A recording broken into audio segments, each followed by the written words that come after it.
The SsangYong Musso sounds more like an exotic skin rash than a tough as nails pickup truck. But move past the name and you'll find a very versatile dual cab 4x4 ute. One of the best value models in its class, it undercuts most of its rivals while offering loads of premium features.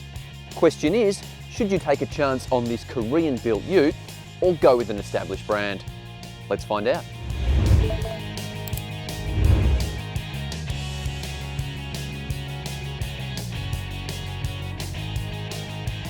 Somewhat confusingly, the SsangYong Musso name first bobbed up in Australia in the mid-1990s as an SUV powered by a Mercedes engine. Now the Musso is a ute, and this facelifted model is designed to keep it relevant in the face of several new and updated competitors. We're testing the top spec Ultimate model with all the fruit, which means a $3,000 luxury pack and a $1,500 XLV wheelbase extension. I quite like the redesigned front end look, which is dominated by this bold and blocky grille that brings big truck visuals to the table. But apart from new 18-inch alloy wheels, the rest of the ute is unchanged, and there's still no rear sports bar. The 2.2 litre turbo diesel engine hasn't been updated for this facelift, which means it's not the most powerful oiler in its class, but it does retain its 3,500 kilogram towing capacity and is surprisingly quiet and refined. And I reckon a big part of that is this large raised rubber seal all around the engine bay. A conventional 6-speed automatic transmission transfers power to the rear or all four wheels via a switchable 4x4 system. But unlike its rivals, there's no manually locking rear diff. I won't beat around the bush, the Musso's cabin is super impressive for a ute.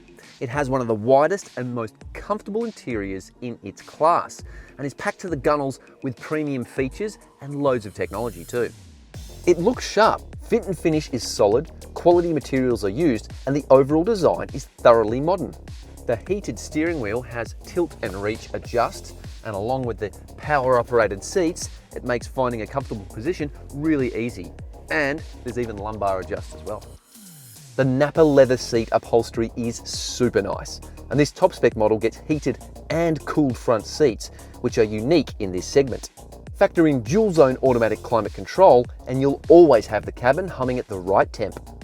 Incidental storage isn't bad. You've got a small central bin here, deep door pockets with dual bottle holders, sunglasses holder up here, and a handy dandy mobile phone stand down there.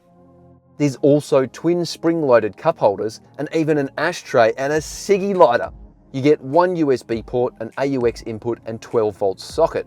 And there's a powered sunroof, which is a nice bonus. The 8-inch touchscreen is pretty basic, but Apple CarPlay and Android Auto make up for any shortcomings with the native operating system.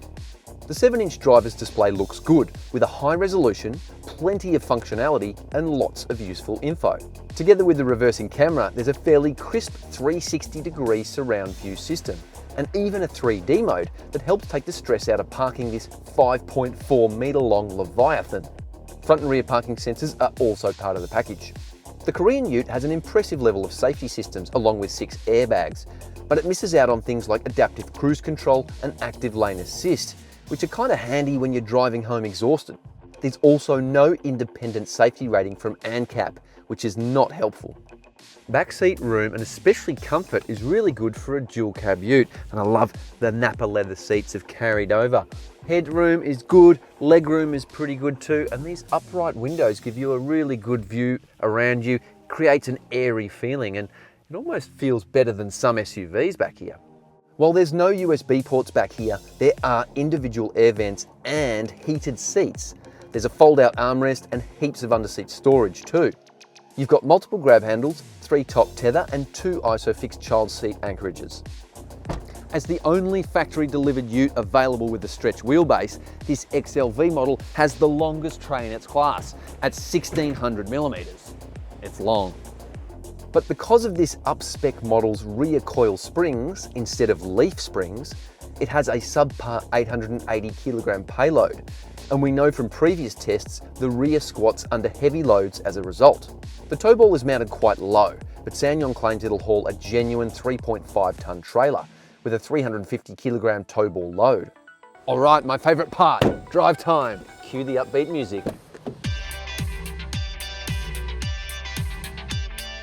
The Musso embarks on a charm offensive in the way it drives, feeling more like an SUV than an agricultural workhorse. And a big part of that is due to this direct, light steering and also a really responsive powertrain. Acceleration is pretty good at all speeds, but it's the punchy turbo diesel engine's refined and quiet nature that really surprises. It's a good long-distance cruiser and happily gobbles up kilometres, and fuel efficiency is slightly better than expected too. While the front end feels kind of car-like and delivers very confident road holding, the rear end doesn't feel quite as tied down. It can get a bit bouncy and a bit jittery on less than perfect sealed roads. I wouldn't say ride comfort is poor, as it's pretty balanced most of the time, and the rear end skittishness can be levelled at any unladen ute, which always drive better with weight in the tray. Visibility is pretty good thanks to the slab-sided upright windows, and all the various sensor systems provide an extra pair of eyes. Overall refinement levels are very good. It's quiet and relaxed in the cabin.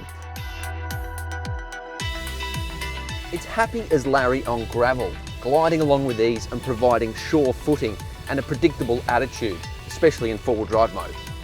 And while we know it's not the greatest off-roader in its class, it's good on dirt roads. Ground clearance isn't amazing at 215 millimeters, but you won't have to worry about modest water crossings or other obstacles.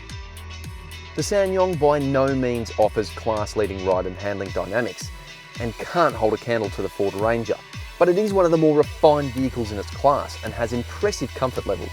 It's also got an above-average 7-year warranty with matching roadside assistance and cap price servicing costing $375 per annum. Not a whole lot has changed with the updated Musso, but that's no bad thing. It looks better now, it drives well, is well finished and impressively equipped, and has the biggest tray in the dual cab business. And there's no denying it offers great value and after-sales support. If you take a chance with this underrated Korean hay hauler, it's unlikely you're going to be disappointed. It's just a shame the chassis isn't as well sorted as the class leaders. And if this wants to mix it with the big boys, that name just has to go.